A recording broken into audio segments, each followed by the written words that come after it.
ओशो शिव सूत्र talks on Sutras of Shiva, given at Osho Commune International, Pune, India. Discourse number 1.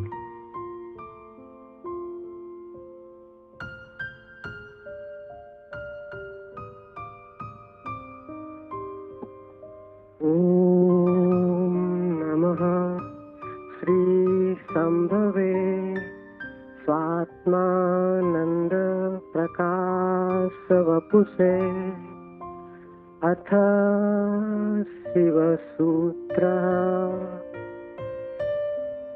चैतन्यम आत्मा ज्ञानम बंध जो निवर्ग कला शरीरम उद्यमो भैरवः शक्ति चक्र संधाने विश्व संहार। ओम स्वप्रकाश आनंद स्वरूप भगवान शिव को नमन। शिव सूत्र प्रारंभ। चैतन्य आत्मा है, ज्ञान बंध है, योनि वर्ग और कला शरीर है, उद्यम ही भैरव है, शक्ति चक्र के संधान से विश्व का संहार हो जाता है।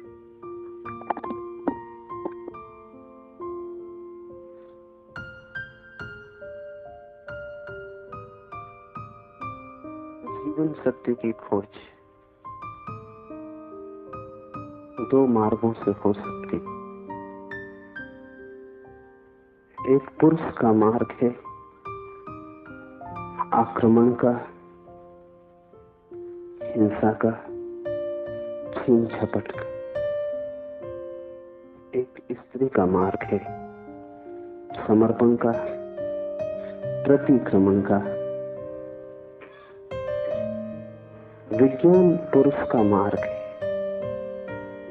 विज्ञान आक्रमण है। धर्म स्त्री का मार्ग है, धर्म नमन है। इसे बहुत ठीक से समझ लें। इसलिए पूरब के सभी शास्त्र परमात्मा को नमस्कार से शुरू होते। वो नमस्कार केवल औपचारिक नहीं, वो केवल एक परंपरा और रीति नहीं। वो नमस्कार इंगित है कि मार्ग समर्पण का, और जो विनम्र है केवल वे ही उपलब्ध हो सकेंगे, और जो आक्रामक है, अहंकार से भरे हैं, जो सत्य को भी छीन झपट करके पाना चाहते, जो सत्य के भी मालिक होने की आकांक्षा रखते, जो परमात्मा के द्वार पर एक सैनिक की भांति पहुंचे हैं विजय करने, वे हार जाएंगे। वे क्षुद्र को भला छीन झपट लें, विराट उनका न हो सकेगा। वे व्यर्थ को भला लूट के घर ले आए, लेकिन जो सार्थक है वो उनकी लूट का हिस्सा न बनेगा। इसलिए विज्ञान व्यर्थ को खोज लेता है, सार्थक चूक जाता है। मिट्टी, पत्थर, पदार्थ के संबंध में जानकारी मिल जाती, लेकिन आत्मा और परमात्मा की जानकारी छूट जाती। ऐसे ही जैसे तुम राह चलती एक स्त्री पर हमला कर दो, बलात्कार हो जाएगा। स्त्री का शरीर भी तुम कब्जा कर लोगे, लेकिन उसकी आत्मा तुम्हें न मिल सकेगी, उसका प्रेम तुम न पा सकोगे। तो जो लोग आक्रमण की तरह जाते हैं परमात्मा की तरह, वे बलात्कारी। वे परमात्मा के शरीर पर भला कब्जा कर लें। इस प्रकृति पर जो दिखाई पड़ती है, जो दृश्य है, उसकी चीरफाड़ कर लें, विश्लेषण कर लें, उसके कुछ राज खोज लें, लेकिन उनकी खोज वैसी ही क्षुद्र होगी जैसे किसी पुरुष ने किसी स्त्री पर हमला किया हो और बलात्कार किया हो। स्त्री का शरीर तो उपलब्ध हो जाए, लेकिन उपलब्धि दो कौड़ी की है, क्योंकि उसकी आत्मा को तुम छू भी न पाओगे। और अगर उसकी आत्मा को न छुआ तो उसके भीतर जो प्रेम की संभावना थी वो जो छिपा था बीज प्रेम का, वो कभी अंकुरित न होगा। उसकी प्रेम की वर्षा तुम्हें न मिल सकेगी। विज्ञान बलात्कार है, वो प्रकृति पर हमला है। जैसे कि प्रकृति कोई शत्रु हो, जैसे कि उसे जीतना है, पराजित करना है। इसलिए विज्ञान तोड़फोड़ में भरोसा करता है, विश्लेषण तोड़फोड़ है, काटपीट में भरोसा करता है। अगर वैज्ञानिक से पूछो कि फूल सुंदर है तो तोड़ेगा फूल को, काटेगा, जांच पड़ताल करेगा, लेकिन उसे पता नहीं तोड़ने में ही सौंदर्य खो जाता। सौंदर्य तो पूरे में था, खंड खंड में सौंदर्य न मिलेगा। हाँ, रासायनिक तत्व मिल जाएंगे। किन चीजों से फूल बना है, किन पदार्थों से बना है, किन खनिज और द्रव्यों से बना है, वो सब मिल जाएगा। तुम बोतलों में अलग अलग फूल के खंडों को इकट्ठा करके लेबल लगा दोगे, तुम कहोगे ये केमिकल से, ये पदार्थ है, इनसे मिलकर फूल बना था, लेकिन तुम एक भी ऐसी बोतल न भर पाओगे जिसमें तुम कह सको ये सौंदर्य है जो फूल में भरा था। सौंदर्य तिरोहित हो जाएगा। अगर तुमने फूल पर आक्रमण किया तो फूल की आत्मा तुम्हें न मिलेगी, शरीर ही मिलेगा। विज्ञान इसलिए आत्मा में भरोसा नहीं करता। भरोसा करे भी कैसे? इतनी चेष्टा के बाद भी आत्मा की कोई झलक नहीं मिलती। झलक मिलेगी ही नहीं, इसलिए नहीं कि आत्मा नहीं, बल्कि तुमने जो ढंग चुना है वो आत्मा को पाने का ढंग नहीं। तुम जिस द्वार से प्रवेश किए हो वो क्षुद्र को पाने का द्वार है। आक्रमण से जो बहुमूल्य है वो नहीं मिल सकता। जीवन का रहस्य तुम्हें मिल सकेगा अगर नमन के द्वार से तुम गए। अगर तुम झुके, तुमने प्रार्थना की, तो तुम प्रेम के केंद्र तक पहुंच पाओगे। परमात्मा को रिझाना करीब करीब एक स्त्री को रिझाने जैसा है। उसके पास अति प्रेमपूर्ण, अति विनम्र, प्रार्थना से भरा हृदय चाहिए। और जल्दी वहां नहीं है। तुमने जल्दी की कि तुम चूके, वहां बड़ा धैर्य चाहिए। तुम्हारी जल्दी और उसका हृदय बंद हो जाएगा, क्योंकि जल्दी भी आक्रमण की खबर है। इसलिए जो परमात्मा को खोजने चलते हैं उनके जीवन का ढंग दो शब्दों में समाया हुआ है, प्रार्थना और प्रतीक्षा। प्रार्थना से शास्त्र शुरू होते हैं और प्रतीक्षा पर पूरे होते हैं।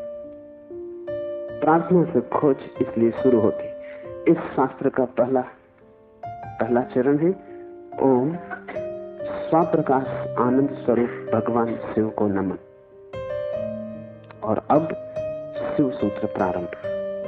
इस नमन को बहुत गहरे उतर जाने दें, क्योंकि अगर द्वार ही चूक गया तो पीछे महल की जो मैं चर्चा करूंगा वो समझ में ना आएगी।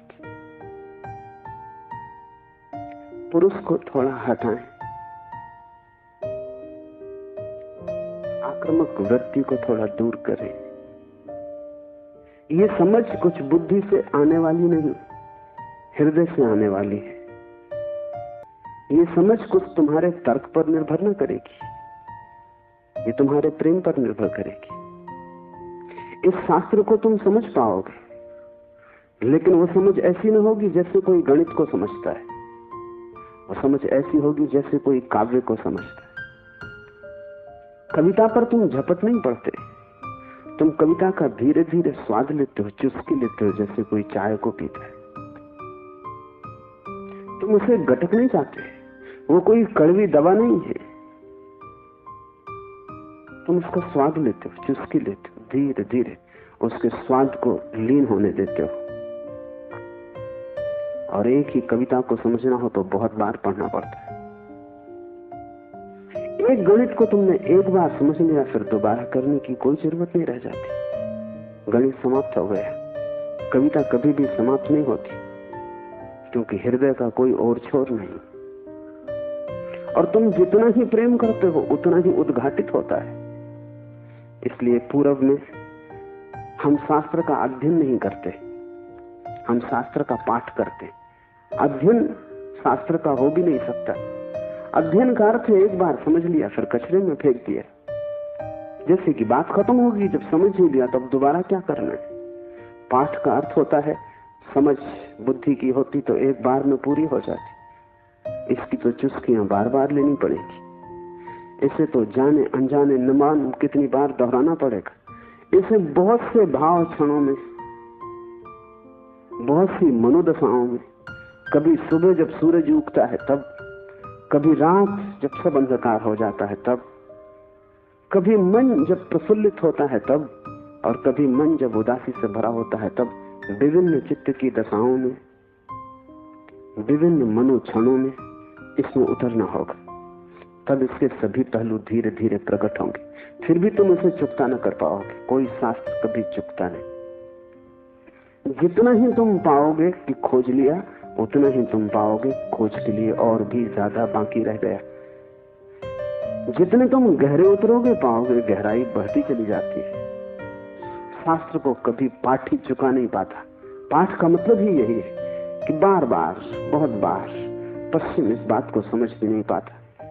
उनकी पकड़ के बाहर है कि लोग गीता को हजारों साल से क्यों पढ़ रहे हैं, और एक ही आदमी रोज सुबह उठ के गीता पढ़ लेता है, पागल हो गया है। उनको ख्याल में नहीं कि पाठ की प्रक्रिया हृदय में उतारने की प्रक्रिया है। उसका समझ से बहुत वास्ता नहीं है, स्वाद से वास्ता है। तर्क और गणित और हिसाब से उसका कोई भी संबंध नहीं है। उसका संबंध तो अपने हृदय को और उसके बीच की जो दूरी है उसको मिटाने से। धीरे धीरे हम इतने लीन हो जाएं उसमें कि पाठी और पाठ एक हो जाए। पता ही न चले कि कौन गीता है और कौन गीता का पाठी। ऐसे भाव से जो चले, ये स्त्री का भाव है। ये समर्पण की धारा है। इसे ख्याल में ले लेना। नमन से हम चले तो शिव के सूत्र समझ में आ सकेंगे। उन्हें तुम अपने में उतरने देना और जल्दी निर्णय की मत करना कि वे ठीक है कि गलत है, क्योंकि सूत्रों के संबंध में एक बात ख्याल रख लेना, तुम्हारे ऊपर निर्भर नहीं है तय करना कि वे ठीक है या गलत है। तुम निर्णय कर भी कैसे पाओगे? जो अंधेरे में खड़ा है वो प्रकाश के संबंध में क्या निर्णय करेगा? और जिसने कभी स्वास्थ्य नहीं जाना, जो रोग की सैया से ही बंधा रहा है, उसे स्वास्थ्य की परिभाषा कैसे समझ में आएगी? जिसने कभी प्रेम की स्फुरना नहीं पहचानी और जो जीवन भर घृणा, ईर्ष्या और द्वेष में जिया है, वो प्रेम की कविता तो पढ़ सकता है क्योंकि शब्द उसकी समझ में आ जाएंगे, लेकिन शब्दों में जो छिपा है अंतर गुमसित, वो द्वार तो उसके लिए बंद ही रहेगा। इसलिए तुम निर्णय मत करना कि क्या ठीक क्या गलत। तुम सिर्फ पीना, समझना भी नहीं कहता हूं, तुम सिर्फ पीना, तुम सिर्फ स्वाद में उतरना। और अगर वो स्वाद तुम्हारे भीतर रहस्य के लोग खोलने लगे और वो स्वाद अगर तुम्हारे भीतर नई सुगंध को जन्म दे दे और तुम पाओ कि क्षण भर को भी सही तुम्हारे दुर्गंध का व्यक्तित्व विलीन हो गया है, तुम्हारे भीतर कोई फूल खिला है और तुम सुगंधित हुए हो, क्षण भर को भी तुम पाओ कि तुम अंधकार नहीं हो, कोई दिया जल गया है, एक झलक मिली जैसे अंधेरे में बिजली कौन गई हो, उसी से समझ आएगी। तुम्हारे समझने से नहीं, तुम्हारे अनुभव की झलक से समझ आएगी। इसलिए तुम विनम्र रहना। दूसरी बात, सूत्र का अर्थ होता है संक्षिप्त से संक्षिप्त, सारभूत, टेलीग्राफिक। वहां एक एक शब्द अत्यंत घना है। विस्तार नहीं होता सूत्र में, घनत्व होता है। लंबा नहीं होता सूत्र, बड़ा छोटा होता है, जैसे छोटा सा बीज होता है, उसमें सारा वृक्ष समाया होता है। जैसे बीज है ऐसा सूत्र है। बीज में तुम वृक्ष को देख भी नहीं सकते, देखना भी चाहोगे तो बीज में तुम वृक्ष को पाओगे नहीं, क्योंकि उसके लिए बड़ी गहरी आंखें चाहिए जो बीज में वृक्ष को देख ले, जो वर्तमान में भविष्य को देख ले, जो आज कल को देख ले, जो दृश्य से अदृश्य को खोजने बड़ी पैनी आंखें चाहिए, वैसी पैनी आंखें तुम्हारे पास अभी नहीं है। अभी तो तुम्हें बीज बीज ही दिखाई पड़ेगा। वृक्ष को देखना हो तो बीज को तुम्हें बोना पड़ेगा, और कोई रास्ता तुम्हारे पास देखने का नहीं। और जब बीज टूटेगा जमीन में और वृक्ष अंकुरित होगा, तभी तुम पहचान पाओगे ये सूत्र बीज है, इन्हें तुम्हें अपने हृदय में बोना होगा। तुम अभी निर्णय मत करना, क्योंकि अभी तुमने अगर बीज पर निर्णय लिया तो तुम इसे फेंक ही दोगे, कचरा कूड़ा मालूम पड़ेगा। बीज में कंकड़ पत्थर में कोई ज्यादा फर्क नहीं है। कभी कभी तो कंकड़ पत्थर ज्यादा चमकीले, रंगीन, खूबसूरत, कीमती होते, लेकिन बीज और कीमती से कीमती कोहिनूर में भी एक फर्क है कि तुम कोहिनूर को बो दो तो उसमें से कुछ पैदा ना होगा। वो कीमती कितना ही हो, मुर्दा है।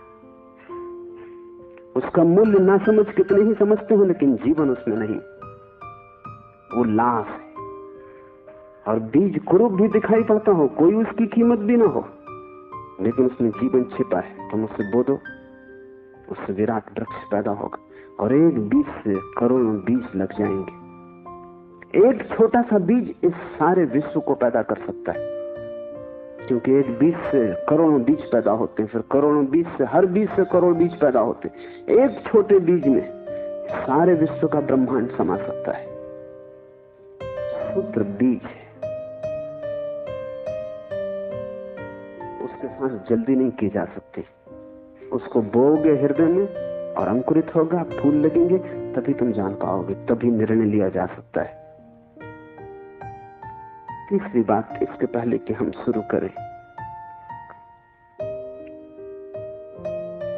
धर्म महान क्रांति है। धर्म के नाम से तुमने जो समझा हुआ है उसका धर्म से ना के बराबर संबंध है। इसलिए शिव के सूत्र तुम्हें चौंकाएंगे भी, तुम भयभीत भी होगे, डरोगे भी, क्योंकि तुम्हारा धर्म डगमगाएगा। तुम्हारा मंदिर, तुम्हारी मस्जिद, तुम्हारे गिरजे, अगर ये सूत्र तुमने समझे तो गिर जाएंगे। तुम उन्हें बचाने की कोशिश में मत लगना, क्योंकि वे बचे भी रहे तो भी उनसे तुम्हें कुछ भी मिला नहीं। तुम उनमें जी ही रहे हो और तुम मुर्दा हो। मंदिर काफी सजे हैं, लेकिन तुम्हारे जीवन में कोई भी खुशी की किरण नहीं। मंदिर में काफी रोशनी, उससे तुम्हारे जीवन का अंधकार नहीं मिटता। उससे भयभीत मत होना, क्योंकि सूत्र तुम्हें कठिनाई में तो डालेंगे ही, क्योंकि शिव कोई पुरोहित नहीं है। पुरोहित की भाषा तुम्हें हमेशा संतोषदायी मालूम पड़ती, क्योंकि पुरोहित को तुम्हारा शोषण करना है। पुरोहित तुम्हें बदलने को उत्सुक नहीं है। तुम जैसे हो ऐसे ही रहो, इसी में उसका लाभ है। तुम जैसे हो रुग्ण बीमार, ऐसे ही रहो, इसी में उसका व्यवसाय है। मैंने सुना है एक डॉक्टर ने अपने लड़के को पढ़ाया, पढ़ लिख के घर आया, पिता ने कभी छुट्टी भी ना ली थी, तो उसने कहा कि अब तू मेरी कारोबार को संभाल और मैं 3 महीने विश्राम कर लूं। जीवन भर सिर्फ मैंने कमाया है, कभी विश्राम नहीं लिया। वो विश्व की यात्रा पर निकल गया। 3 महीने बाद लौटा तो उसने अपने लड़के से पूछा कि सब ठीक चल रहा है। उसके लड़के ने कहा कि बिल्कुल ठीक चल रहा है। आप हैरान होंगे कि जिन मरीजों को आप जीवन भर में ठीक न कर पाए, उनको मैंने 3 महीने में ठीक कर दिया। पिता ने सिर ठोक लिया। उसने कहा, मूल, वही हमारा व्यवसाय था। क्या मैं उनको ठीक नहीं कर सकता था? तेरी पढ़ाई कहां से आती थी? उन्हीं पर आधार था, और भी बच्चे पढ़ लिख लेते, तूने सब खराब कर दिया। पुरोहित तुम जैसे हो, रुग्ण बीमार तुम्हें वैसा ही चाहता है, उस पर ही उसका व्यवसाय है। शिव कोई पुरोहित नहीं है, शिव तीर्थंकर है, शिव अवतार है, शिव क्रांति दृष्टा है, पैगंबर है। वे जो भी कहेंगे वो आग है। अगर तुम जलने को तैयार हो तो ही उनके पास आना। अगर तुम मिटने को तैयार हो तो ही उनके निमंत्रण को स्वीकार करना, क्योंकि तुम मिटोगे तो ही नए का जन्म होगा। तुम्हारी राख पर ही नए जीवन की शुरुआत। इन बातों को ख्याल में रख के एक सूत्र को समझने की कोशिश करें। पहला सूत्र है चैतन्य आत्मा। चैतन्य आत्मा है।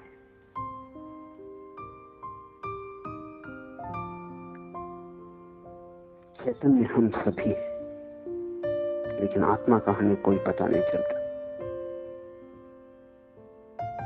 अगर चैतन्य ही आत्मा है तो हम सभी को पता चल जाना चाहिए। हम सब चैतन्य हैं, लेकिन चैतन्य आत्मा है, इसका क्या अर्थ होगा? पहला अर्थ, इस जगत में सिर्फ चैतन्य ही तुम्हारा अपना है।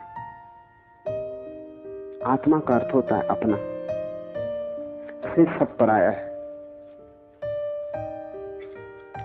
शेष कितना ही अपना लगे, पराया है। मित्र हो, परिजन हो, परिवार के लोग हो, धन हो, यश पद प्रतिष्ठा हो, बड़ा साम्राज्य हो, वह सब जिसे तुम कहते हो मेरा, वहां धोखा है, क्योंकि वो सभी मृत्यु तुमसे छीन लेगी। मृत्यु कसौटी है, कौन अपना है कौन पराया है। मृत्यु जिससे तुम्हें अलग कर दे वो पराया था, और मृत्यु तुम्हें जिससे अलग न कर पाए वो अपना था। आत्मा का अर्थ है जो अपना है। लेकिन जैसे ही हम सोचते हैं अपना, वैसा ही दूसरा प्रवेश कर जाता है। अपने का मतलब ही होता है कोई दूसरा जो अपना है। तुम्हें ये ख्याल ही नहीं आता कि तुम्हारे अतिरिक्त तुम्हारा अपना कोई भी नहीं, हो भी नहीं सकता है। और जितनी देर तुम भटके रहोगे इस धारा में कि कोई दूसरा अपना है, उतने दिन व्यर्थ गए, उतना जीवन अकारण बीता। उतना समय तुमने सपने देखे, उतने समय में तुम जाग सकते थे। मोक्ष तुम्हारा होता, तुमने कचरा इकट्ठा किया।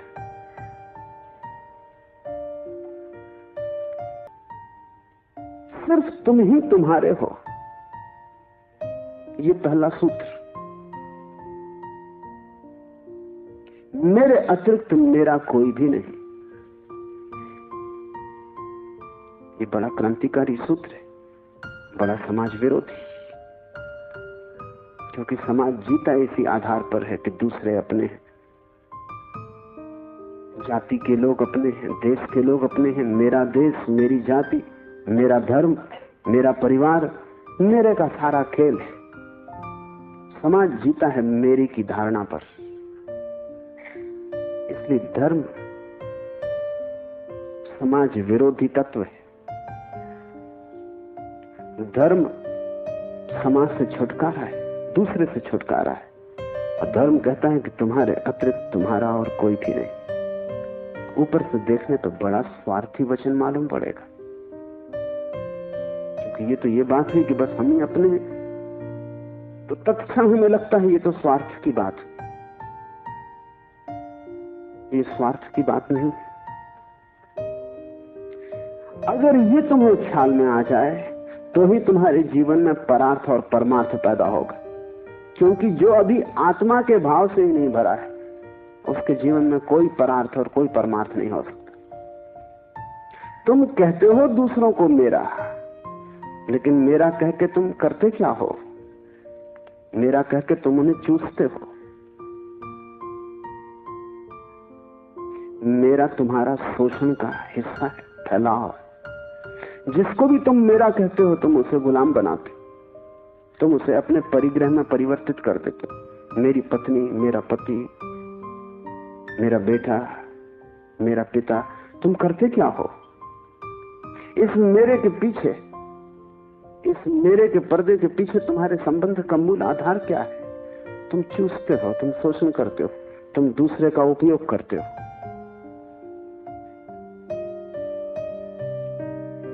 दूसरे के उपयोग को तुम सोचते हो परार्थ, तो तुम भ्रांति में हो। एक सम्राट बूढ़ा हुआ, उसके 3 बेटे थे और वो बड़ी चिंता में था किसको राज्य दे। तीनों ही योग्य और कुशल थे, तीनों ही समान गुण धर्मा थे, इसलिए बड़ी कठिनाई हुई। उसने एक दिन तीनों बेटों को बुलाया और कहा कि पिछले पूरे वर्ष में तुमने जो भी कृत्य महानतम किया हो, एक कृत्य जो पूरे वर्ष में महानतम हो, वो तुम मुझे कहो। बड़े बेटे ने कहा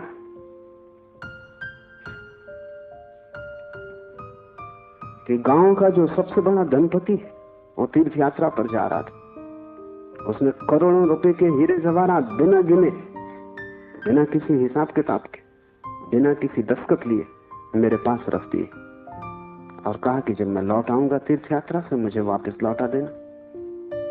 चाहता मैं तो पूरे भी पा जा सकता था, क्योंकि न कोई लिखा पड़ी थी न कोई गवाह था। इतना भी न करता तो थोड़े बहुत बहुमूल्य हीरे में बचा लेता तो कोई कठिनाई न थी, क्योंकि उस आदमी ने ना तो गिने थे और ना कोई संख्या रखी थी। लेकिन मैंने सब जैसी की जैसी थैली वापस लौटा दी। पिता ने कहा तुमने भला किया, लेकिन मैं तुमसे पूछता हूं कि अगर तुमने कुछ रख लिए होते तो तुम्हें पश्चाताप, गिलानी, अपराध का भाव पकड़ता या नहीं? उस बेटे ने कहा निश्चित पकड़ता। तो बाप ने कहा इसमें परोपकार कुछ भी ना हुआ, तुम सिर्फ अपने पश्चाताप, अपनी पीड़ा से बचने के लिए ये किए। इसमें परोपकार क्या हुआ? हीरे बचाते तो ग्लानि मन को पीड़ा देती, कांटे की तरह चुभती। उस कांटे से बचने के लिए तुमने हीरे वापस दिए। काम तुमने अच्छा किया, ठीक है, लेकिन परोपकार कुछ भी ना हुआ। उपकार तुमने अपना ही किया है। दूसरा बेटा थोड़ी चिंता में पड़ा और उसने कहा कि मैं राह के किनारे से गुजरता था और झील में सांझ के वक्त, जबकि वहां कोई भी न था, एक आदमी डूबने लगा। चाहता तो मैं अपने रास्ते चला जाता, सुना अनसुना कर देता, लेकिन मैंने तत्क्षण छलांग मारी, अपने जीवन को खतरे में डाला और उस आदमी को बाहर निकाला। बाप ने कहा तुमने ठीक किया, लेकिन अगर तुम चले जाते और ना निकालते तो क्या उस आदमी की मृत्यु सदा तुम्हारा पीछा न करती?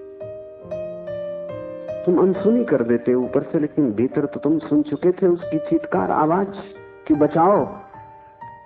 क्या सदा सदा के लिए उसका प्रेत तुम्हारा पीछा न करता? उसी भय से तुमने छलांग लगाई, अपने जान को खतरे में डाला, लेकिन परोपकार तुमने कुछ किया हो इस भ्रांति में पड़ने का कोई कारण नहीं। तीसरे बेटे ने कहा कि मैं गुजरता था जंगल से और एक पहाड़ की कगार पर मैंने एक आदमी को सोया हुआ देखा, जो कि नींद में अगर एक भी करवट ले तो सदा के लिए समाप्त हो जाएगा, क्योंकि दूसरी तरफ महान खड्ड था। मैं उस आदमी के पास पहुंचा और जब मैंने देखा कि वो कौन है तो वो मेरा जानी दुश्मन था।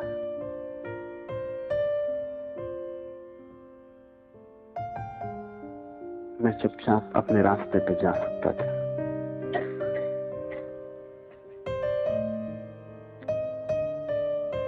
या अगर मैं अपने घोड़े पर सवार उसके पास से भी गुजरता तो मेरे बिना कुछ किए शायद सिर्फ मेरे गुजरने के कारण वो करवट लेता और खड्ड में गिर जाता।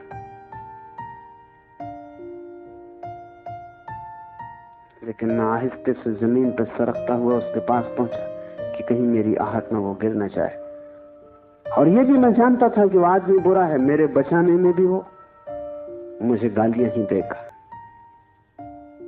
उसे मैंने हिलाया, आहिस्ते से जगाया और वो आदमी गांव में मेरे खिलाफ बोलता फिर रहा है, क्योंकि वो आदमी कहता है मैं मरने ही वहां गया था। इस आदमी ने वहां भी मेरा पीछा किया। इस जीने तो देता ही नहीं, इसने मरने भी न दिया।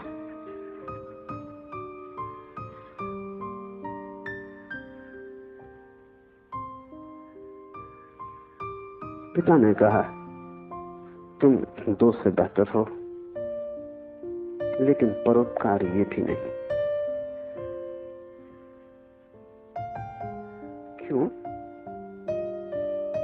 क्योंकि तुम अहंकार से फूले नहीं समा रहे हो कि तुमने कुछ बड़ा कार्य कर दिया। बोलते हो तो तुम्हारी आंखों की चमक और हो जाती, कहते हो तो तुम्हारा सीना फूल जाता है। और जिस कृत्य से अहंकार निर्मित होता हो वो परोपकार न रहा। बड़े सूक्ष्म मार्ग से तुमने अपने अहंकार को उससे भर लिया। तुम सोच रहे हो तुम बड़े धार्मिक और परोपकारी, तुम इन 2 से बेहतर हो, लेकिन मुझे राज्य के मालिक के लिए किसी तीसरे की ही तलाश, चौथे की ही तलाश करनी पड़ेगी। जब तुम परोपकार करते हो तब तुम कर नहीं सकते, क्योंकि जिसे अपना ही पता नहीं है वो परोपकार करेगा कैसे? तुम चाहे सोचते हो कि तुम कर रहे हो गरीब की सेवा, अस्पताल में बीमार के पैर दबा रहे हो, लेकिन अगर तुम गौर से खोजोगे तो तुम कहीं ना कहीं अपने अहंकार को ही भरता हुआ पाओगे। और अगर तुम्हारा अहंकार ही सेवा से भरता है तो सेवा भी शोषण है। आत्मज्ञान के पहले कोई व्यक्ति परोपकारी नहीं हो सकता, क्योंकि स्वयं को जाने बिना इतनी बड़ी क्रांति हो ही नहीं सकती। मैंने सुना है कि मुल्ला नसरुद्दीन की पत्नी उससे झगड़ रही और कह रही थी कि मामला क्या है, एक दफा साफ हो जाना चाहिए। तुम मेरे सभी रिश्तेदारों को नफरत और घृणा क्यों करते हो? नसरुद्दीन ने कहा यह बात गलत है, ये बात तथ्यगत भी नहीं है, और मैं इसका प्रमाण है मेरे पास। और प्रमाण ये है कि मैं तुम्हारी सास को अपनी सास से ज्यादा चाहता हूं। अहंकार ऐसे रास्ते खोजते, ऊपर से दिखता है कि तुम परोपकार कर रहे हो, लेकिन भीतर तुम ही खड़े होते हो। और जितनी सूक्ष्म हो जाती है यात्रा, उतनी ही पकड़ के बाहर हो जाती। दूसरे तो पकड़ ही नहीं पाते, तुम भी नहीं पकड़ पाते हो। दूसरे तो धोखे में पड़ते ही हैं, तुम भी अपने दिए धोखे में घूम जाते हो, भटक जाते हो। हम सभी ने अपनी अपनी भूल भुलैया बना ली। उसमें हमने दूसरों को धोखा देने के लिए ही शुरू किया था सारा उपाय, आयोजन। ये हमने कभी सोचा न था कि अपनी बनाई भूल भुलैया में हम खुद ही खो जाएंगे, लेकिन हम खो गए। पहली बात स्मरण रखो, तुम्हारे अतिरिक्त तुम्हारा कोई भी नहीं। जैसे ही ये स्मरण सघन होता है कि चैतन्य ही आत्मा है, बस चैतन्य ही मैं हूं, और सब पर है, पराया है, विजाती है, वैसे ही तुम्हारे जीवन में क्रांति की पहली किरण प्रविष्ट हो जाती।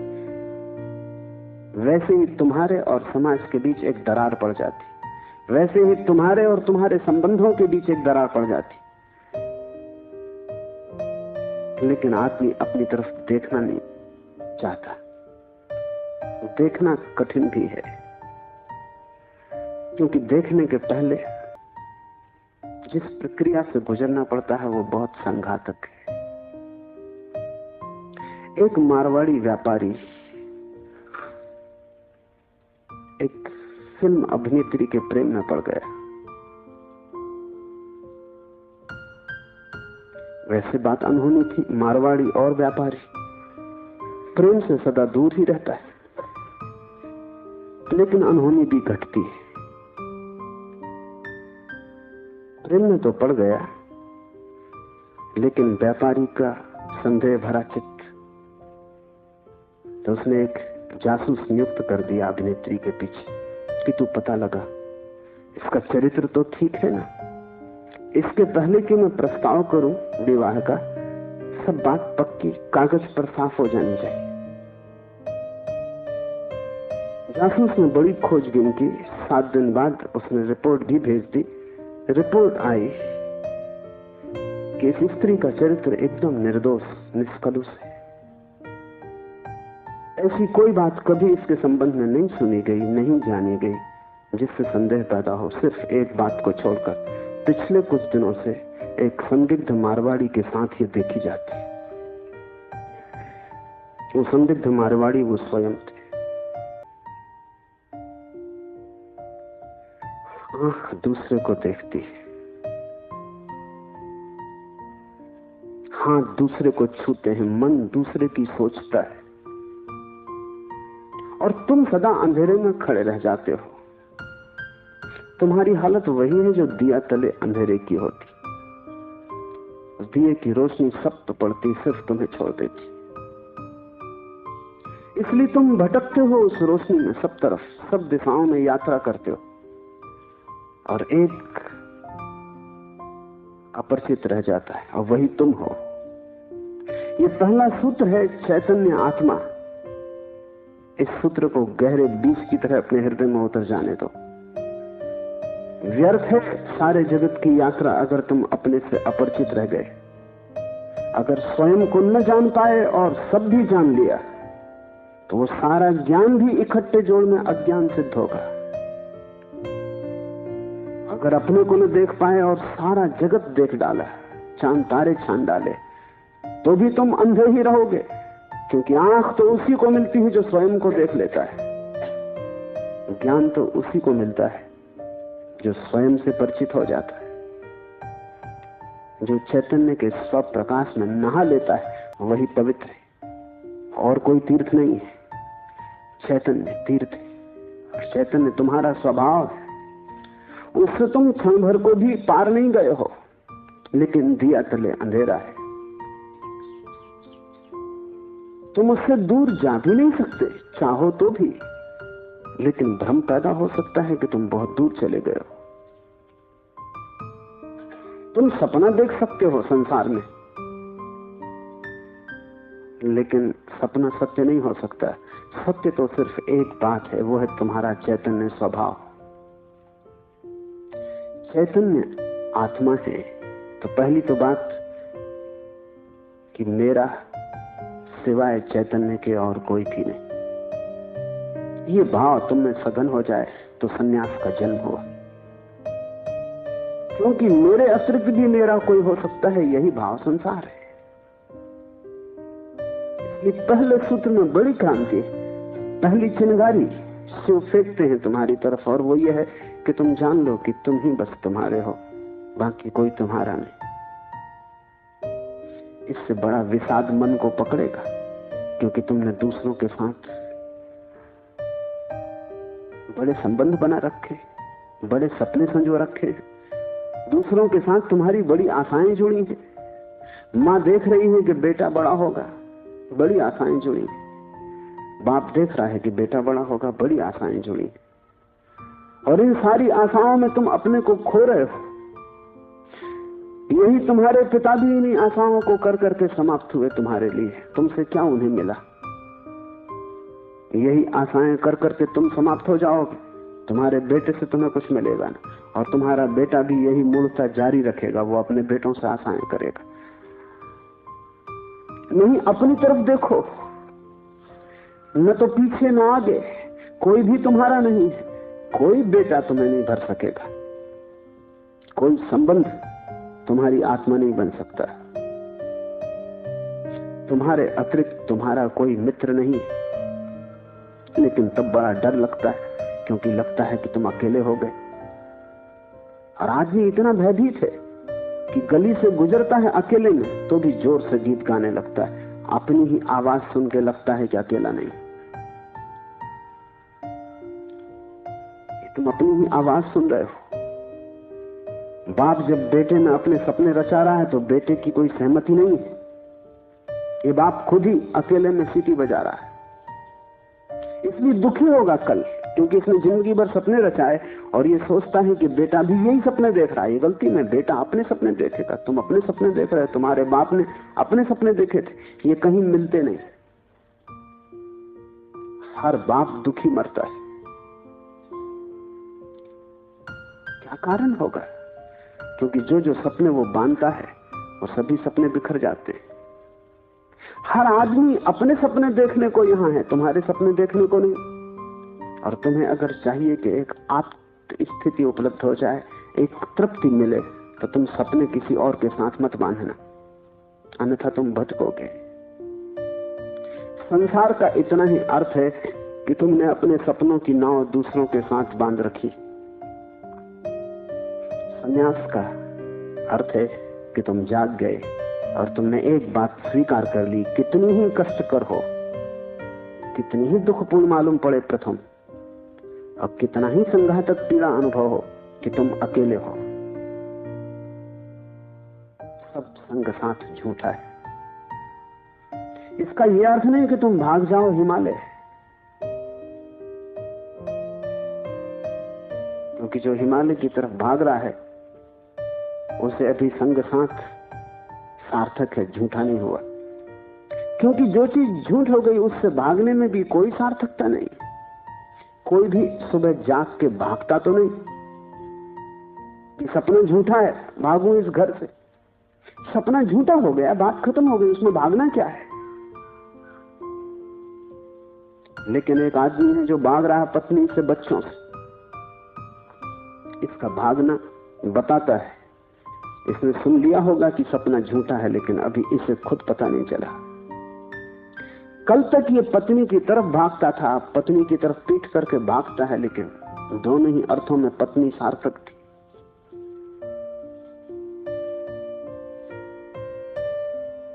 एक जैन संत हुए, गणेश वर्णी। वर्षों पहले उन्होंने पत्नी त्याग दी। साधु पुरुष थे। कोई 20 वर्ष त्याग के बाद काशी में थे, तब खबर आई कि पत्नी मर गई। उनके मुंह से जो वचन निकला वो याद रख लेने जैसा। उन्होंने कहा चलो झंझट मिटी। उनके भक्तों ने इस वचन का अर्थ लिया कि बड़ी वीतरागता है। थोड़ा सोचो तो साफ हो जाएगा कि वीतरागता बिल्कुल नहीं हुई। क्योंकि जिस पत्नी को 20 साल पहले छोड़ दिया उसकी झंझट अभी कायम थी, तो ही मिट सकती है। गणित बिल्कुल सीधा और साफ है। ये पत्नी जो 20 साल पहले छोड़ दी, किसी न किसी तरह छाया की तरह पीछे चल रही होगी, ये मन में कहीं सवार होगी। इसका उपद्रव कायम था। 20 साल भी इसके उपद्रव को मिटा नहीं पाए थे छोड़ने के बाद। ये मन सतत सोचता रहा होगा, पक्ष में विपक्ष में। पत्नी के मरने पर ये वचन कि चलो झंझट मिटी, पत्नी के संबंध में कुछ भी नहीं बताते, सिर्फ पति के संबंध में बताते कि आदमी भाग तो गया छोड़कर, लेकिन छोड़ ना पाया।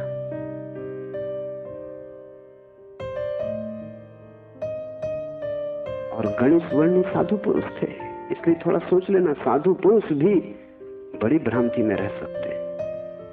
उनके चरित्र में, आचरण में कोई भूल चूक न थी। वे मर्यादा के पुरुष थे, ठीक ठीक नियम से चलते थे। वहां कोई जरा भी दरार नहीं पा सकता, जरा त्रुटि नहीं पा सकता। सब आचरण ठीक था, साधुता पूरी थी। फिर भी भीतर कोई बात चूक गई। हिमालय पहुंच गए, झंझट सांस चली गई।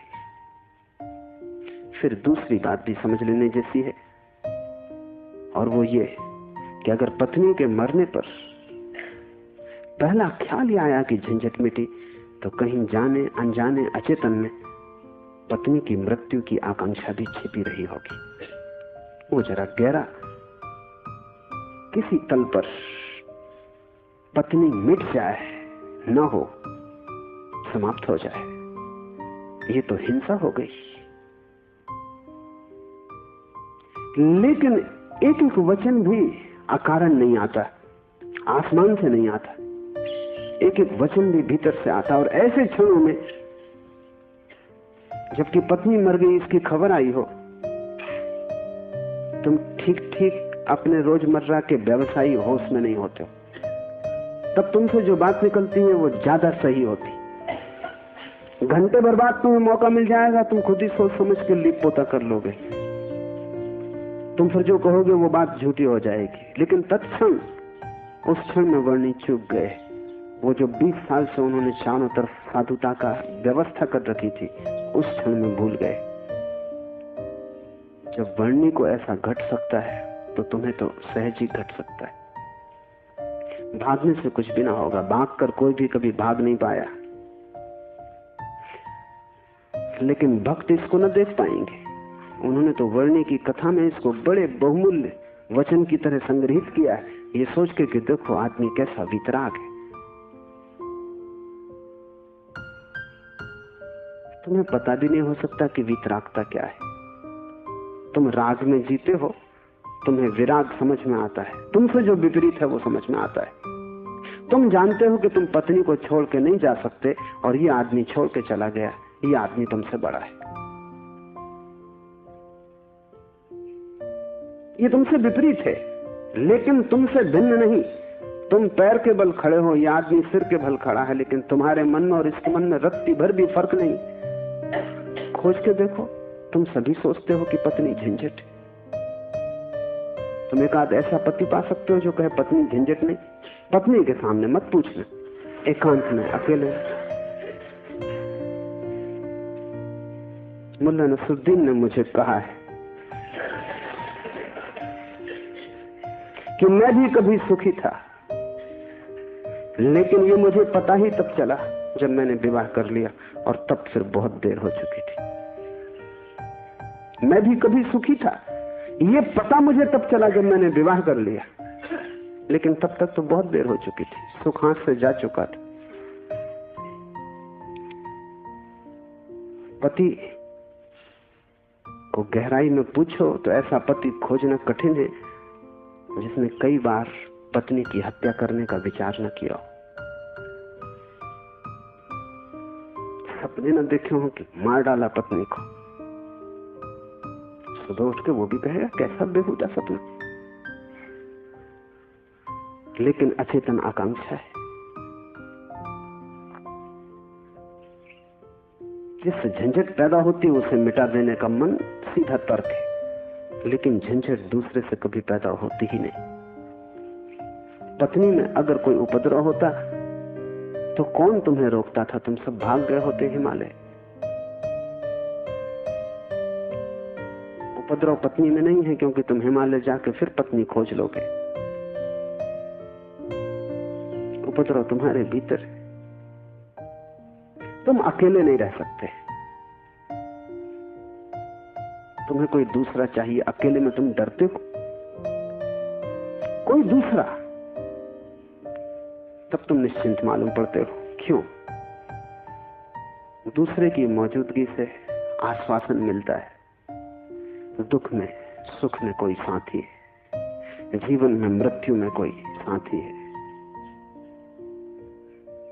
लेकिन अकेलापन स्वभाव है, और जिस व्यक्ति ने यह अनुभव कर लिया कि आत्मा ही बस मेरी है, उसने अपने अकेलेपन को अनुभव कर लिया। भागने की कोई भी जरूरत नहीं, तो झंझट पीछे चली जाएगी। तुम जहां हो वहीं रहना, रत्ती भर भी बाहर कोई फर्क करने की आवश्यकता नहीं है, लेकिन भीतर तुम अकेले हो जाना। भीतर तुम कैवल्य को अनुभव करना कि मैं अकेला हूं, कोई संगी साथी नहीं। और ये तुम दोहराना मत, क्योंकि दोहराने की कोई जरूरत नहीं कि रोज सुबह बैठ के तुम दोहराओ कि मैं अकेला हूं, कोई संगी साथी नहीं। इससे कुछ भी ना होगा। ये दोहराना तो सिर्फ यही बताएगा कि तुम्हें अभी ख्याल नहीं हुआ। इसे समझना, ये तथ्य है कि तुम अकेले हो। समझने में अड़चन है, वही तपस्या है। तप का अर्थ नहीं है कि तुम धूप में खड़े हो जाओ। आदमी को छोड़ के सभी पशु पक्षी धूप में खड़े, उनमें से कोई भी मोक्ष नहीं चला जा रहा है। और तप का अर्थ ये नहीं है कि तुम भूखे खड़े हो जाओ, अनशन कर लो, उपवास कर दो, क्योंकि आधी दुनिया वैसे ही भूखी मर रही है। कोई उपवास करके मोक्ष नहीं पहुंच जाता है। शरीर को गला दो, जला दो, उससे कुछ हल नहीं है। वो सिर्फ आत्महिंसा है और महानतम पाप है। और सिर्फ मूढ़ उस पाप में उतरते हैं। जिन्हें थोड़ा भी बोध है वो ऐसी नासमझियां ना करेंगे। दूसरे को भूखा मारना अगर गलत है तो खुद को भूखा मारना सही कैसे हो सकता है? दूसरे को सताना अगर हिंसा है तो खुद को सताना अहिंसा कैसे हो सकती है? सताने में हिंसा है, किसको तुम सताते हो इससे क्या फर्क पड़ता है? जो हिम्मतवर है वो दूसरे को सताते हैं, जो कमजोर है वो खुद को सताते हैं। क्योंकि दूसरे को सताने में एक खतरा है, दूसरा बदला लेगा। खुद को सताने में वो खतरा भी नहीं है, कौन बदला लेगा? कमजोर अपने को सताते हैं। तुमने कभी ख्याल किया, अगर पुरुष नाराज हो जाए तो वो पत्नी को पीटता, अगर पत्नी नाराज हो वो खुद को पीटती। ये जो पत्नी है ये साधुओं का प्रतीक। कमजोर अपने को पीट लेता है, क्या करे? ताकतवर दूसरे को पीटता है, क्योंकि उसमें खतरा तो है ही कि दूसरा क्या करेगा कौन जाने। कमजोर आत्महिंसक हो जाता है और ताकतवर परहिंसक होता है। और धार्मिक वो है जो अहिंसक, न वो दूसरे को सताता है न खुद को सताता है। सताने की बात ही व्यर्थ है। तपस्या का अर्थ है कि तुमने ये सत्य स्वीकार कर लिया कि तुम अकेले हो, कोई उपाय नहीं है संगी साथी का। तुम कितना ही चाहो, कितनी ही आंखें बंद करो, सपने देखो, तुम अकेले ही रहोगे। जन्मों जन्मों से तुमने घर बसाए, परिवार बसाए, मिटाए, लेकिन तुम अकेले ही रहे हो। तुम्हारे अकेलेपन में रत्ती भर फर्क नहीं पड़ता। जिसने ये जान लिया, स्वीकार कर लिया कि मैं अकेला हूं, उसके लिए इंगित है इस सूत्र में चैतन्य आत्मा है, वही तुम्हारा और कोई तुम्हारा नहीं। और दूसरी बात इस सूत्र में है, वो है चैतन्य। आत्मा कोई सिद्धांत नहीं है कि तुम शास्त्र में पढ़ो और मान लो। आत्मा कोई जैसे गुरुत्वाकर्षण का सिद्धांत है, ऐसा कोई सिद्धांत नहीं है। आत्मा एक अनुभव है, सिद्धांत नहीं। और अनुभव है चैतन्य की तीव्रता का। इसलिए तुम जितने चैतन्य होते जाओगे उतनी ही तुम्हें आत्मा का पता चलेगा। तुम जितने बेहोश होते चले जाओगे उतना ही तुम्हें अपना पता नहीं चलेगा, और तुम करीब करीब बेहोश हो। जो आत्मा को जानना चाहता है उसे किसी दर्शन शास्त्र की जरूरत नहीं है, उसे चैतन्य को जगाने की प्रक्रिया चाहिए, उसे विधि चाहिए जिससे वो ज्यादा चेतन हो जाए। जैसे कि आग को तुम उकसाते हो, राख जम जाती, तुम उकसा देते हो, राख झड़ जाती, अंगारे झलकने लगते। ऐसी तुम्हें कोई प्रक्रिया चाहिए जिससे तुम्हारी राख झड़े और अंगारा चमके, क्योंकि उसी चमक में तुम पहचानोगे कि तुम चैतन्य हो। और जितने तुम चैतन्य हो उतने ही तुम आत्मवान हो। जिस दिन तुम पाओगे कि मैं परम चैतन्य हूं, उस दिन तुम परमात्मा हो। तुम्हारी चेतना की मात्रा ही तुम्हारी आत्मा की मात्रा होगी। लेकिन अभी तुम करीब करीब बेहोश हो, अभी करीब करीब तुम जैसे शराब पिए हो।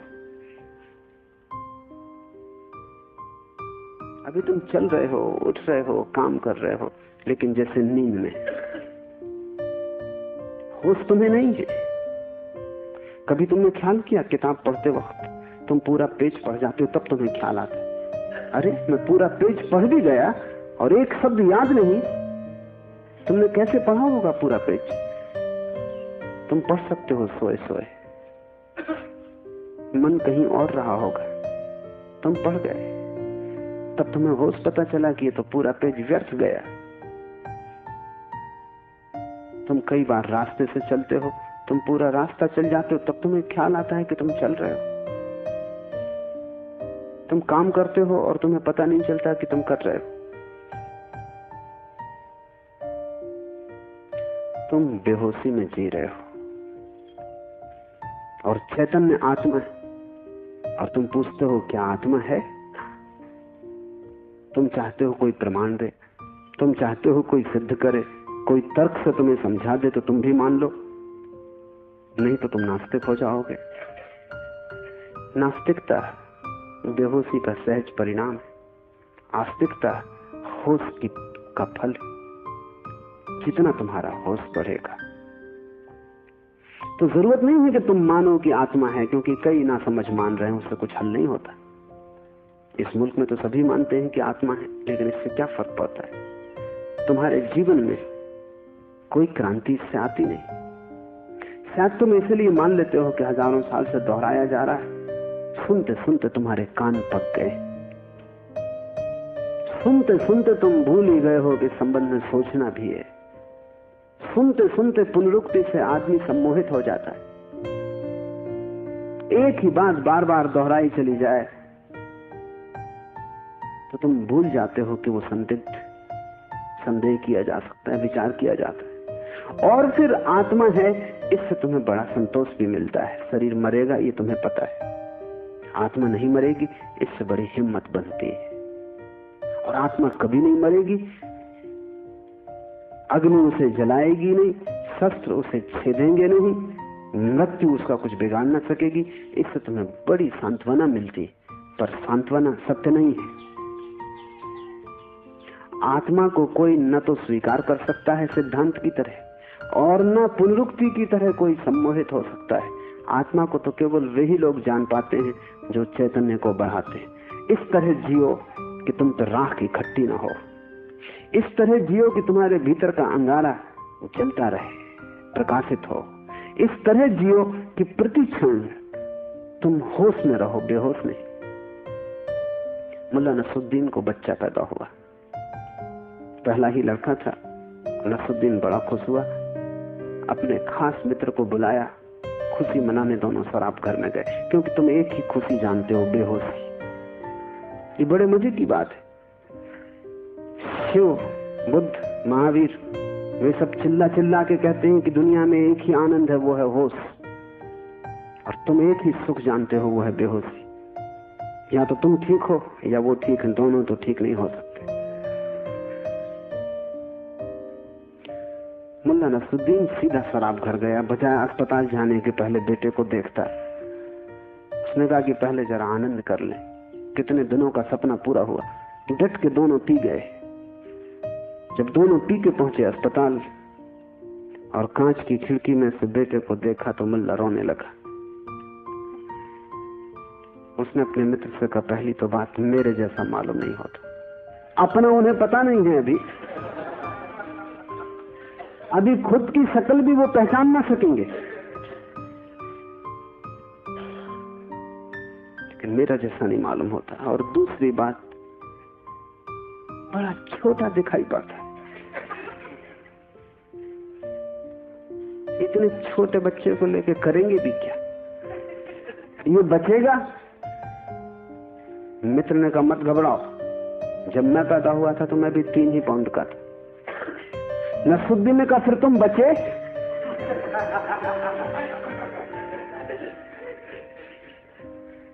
मित्र सोचने लगा, क्योंकि वो भी बेहोशी में था। उसने कहा, पक्का नहीं कह सकता।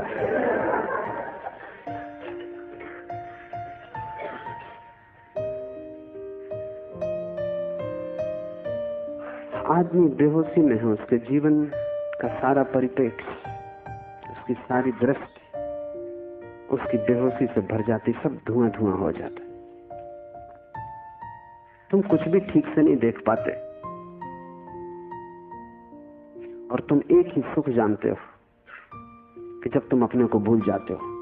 चाहे सिनेमा हो, चाहे संगीत हो, चाहे सेक्स हो, जहां भी तुम अपने को भूल जाते हो वहीं तुम कहते हो बड़ा सुख आया। भूलने को तुम सुख कहते हो, विस्मरण को?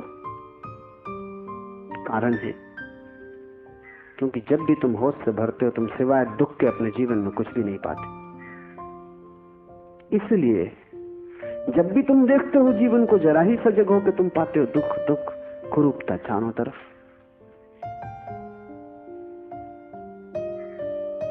एक मेरे मित्र अविवाहित ही रह गए, उनसे मैंने पूछा कि क्या हुआ, कैसे चूक गए? तो उन्होंने कहा कि बड़ी अड़चन आई। जिस स्त्री को मैं प्रेम करता था, जब मैं शराब पी लेता तब वो मुझे सुंदर मालूम पड़ती। तब मैं शादी करने को राजी, लेकिन तब वो राजी नहीं।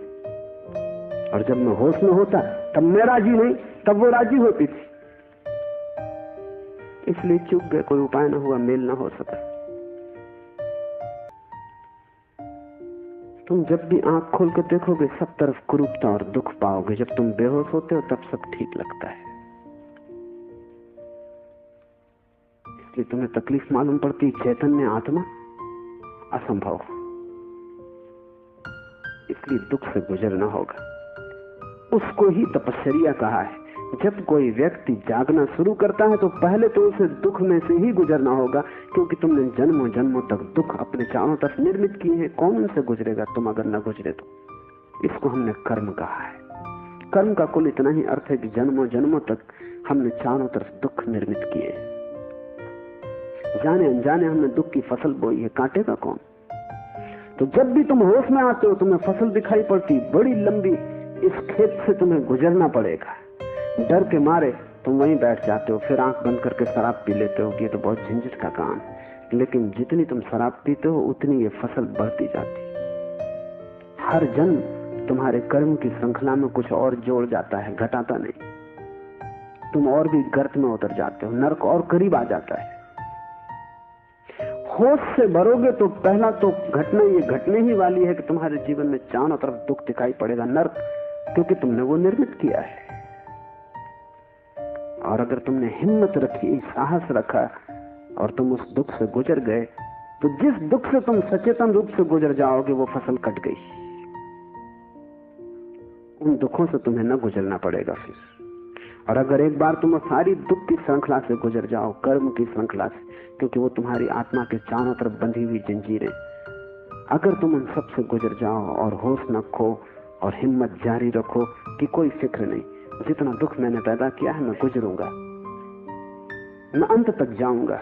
मैं उस प्रथम घड़ी तक जाना चाहता हूं जब मैं निर्दोष था और दुख की यात्रा शुरू ना हुई थी, जब मेरी आत्मा परम पवित्र थी और मैंने कुछ भी संग्रह न किया था दुख का। मैं उस समय तक प्रवेश करूंगा ही, चाहे कुछ भी परिणाम हो, कितना ही दुख, कितनी ही पीड़ा। अगर तुमने इतना साहस रखा तो आज नहीं कल दुख से पार होकर तुम उस जगह पहुंच जाओगे जहां शिव का सूत्र तुम्हें समझ में आएगा, चैतन्य आत्मा है। और एक बार तुम अपने भीतर के चैतन्य में प्रतिष्ठित हो जाओ, फिर तुमसे कोई दुख पैदा नहीं होता, क्योंकि बेहोश आदमी अपने चारों तरफ दुख पैदा करता है। तुमने देखा है शराबी को चलते हुए रास्ते पर वो कैसा डगमगाता है? ऐसी तुम्हारी जिंदगी है। कहीं पैर रखते हो, कहीं पड़ता है, कहीं जाना चाहते हो, कहीं पहुंच जाते हो। कुछ करना चाहा था, कुछ और ही हो जाता है। कुछ कहने निकले थे, कुछ और ही कह के घर लौट आते हो। इसे तुम रोज देख रहे हो, फिर भी तुम समझ नहीं पाते कि क्यों हो रहा है। तुम गए थे किसी से क्षमा मांगने और झगड़ा करके वापस आ गए। होश में हो तुम बात प्रेम की कर रहे थे, दुश्मनी हो गई।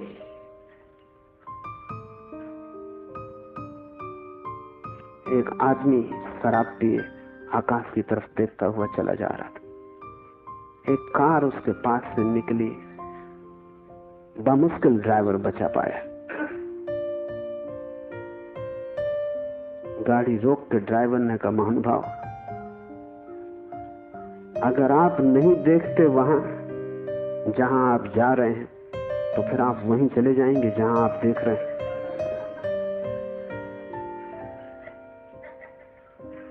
और हम सब, हमें कुछ पता भी नहीं कि हम कहां जा रहे हैं, क्यों जा रहे हैं, कहां देख रहे हैं, क्यों देख रहे हैं। चले जा रहे हैं क्योंकि एक बेचैनी है भीतर जो बैठने भी नहीं देती, एक शक्ति है भीतर जो चलाए चली जाती है।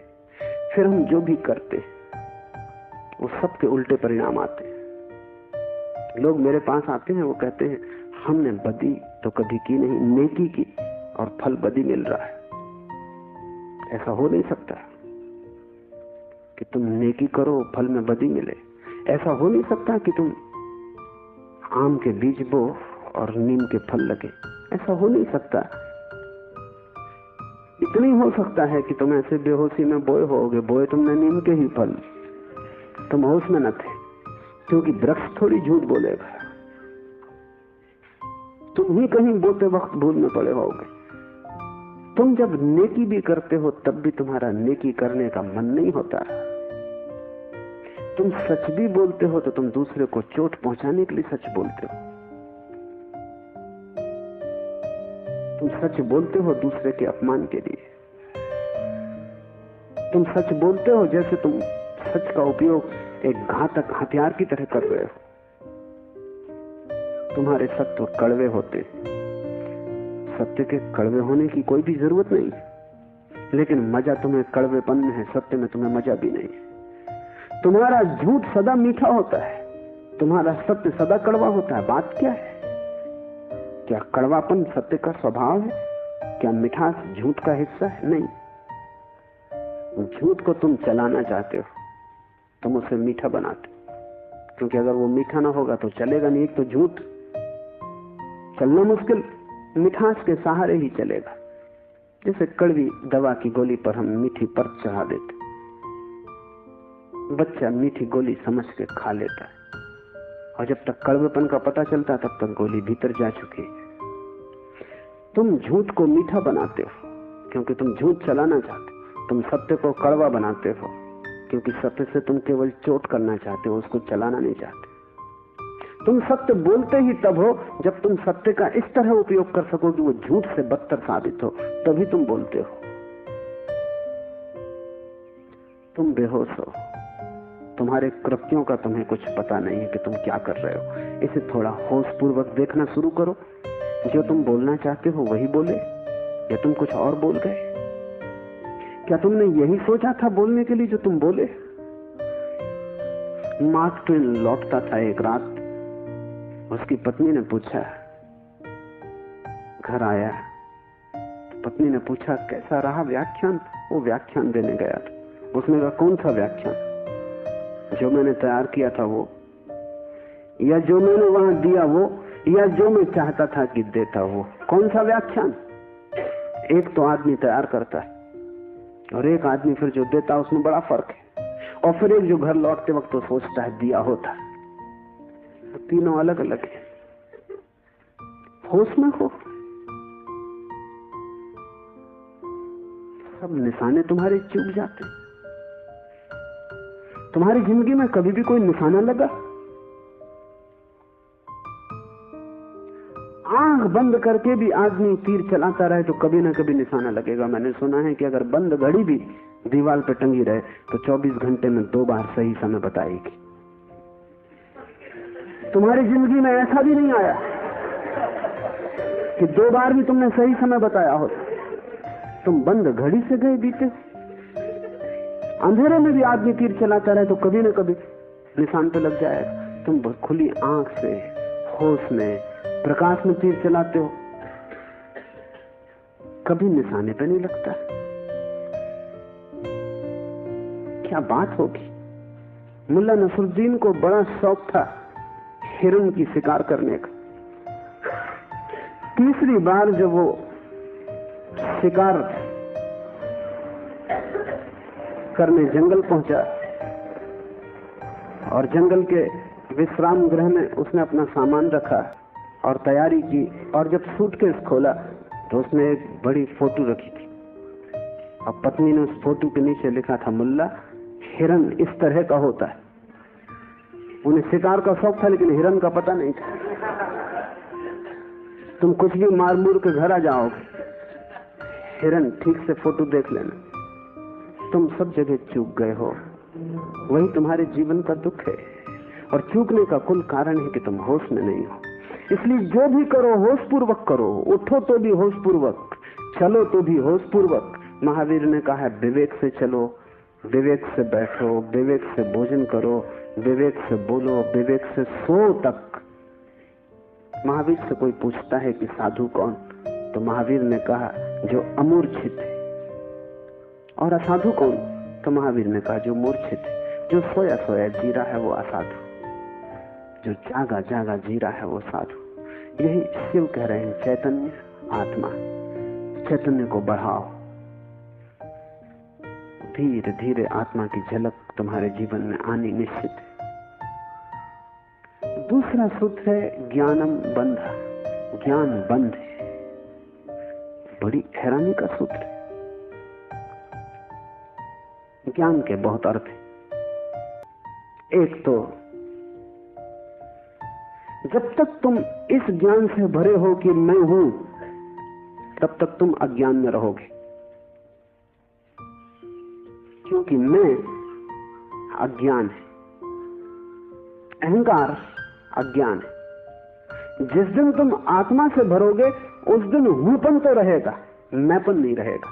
मैं हूं, इसमें से मैं तो कट जाएगा, सिर्फ हूं रहेगा। इसे थोड़ा प्रयोग करके देखो, कभी किसी वृक्ष के नीचे शांत बैठकर खोजो कि तुम्हारे भीतर मैं कहां है। तुम कहीं भी ना पाओगे। हूं तो तुम सब जगह पाओगे, मैं तुम कहीं भी ना पाओगे। सब जगह तुम्हें अस्तित्व मिलेगा, लेकिन अस्तित्व के साथ अहंकार तुम्हें कहीं भी ना मिलेगा। अहंकार तुम्हारी निर्मित है, वो तुम्हारा बनाया हुआ है, वो झूठा है, वो असत्य है, उससे ज्यादा अप्रामाणिक और कुछ भी नहीं। वो काम चलाऊ है, उसकी संसार में जरूरत है, लेकिन उसकी सत्य में कहीं भी कोई स्थान नहीं। तो एक तो मैं हूं, ये ज्ञान बंध का कारण है। मेरा बोध हूंपन का बोध नहीं, हूंपन का बोध तो शुद्ध है, उसमें कोई सीमा नहीं है। जब तुम कहते हो हूं, तो तुम्हारे हूं में और वृक्ष के हूं में कोई फर्क होगा? तुम्हारे हूं में और मेरे हूं में कोई फर्क होगा?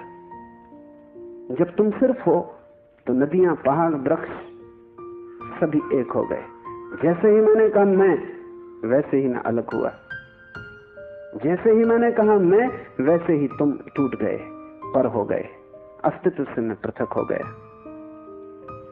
हूंपन ब्रह्म है और मैं मनुष्य की अज्ञान दशा है।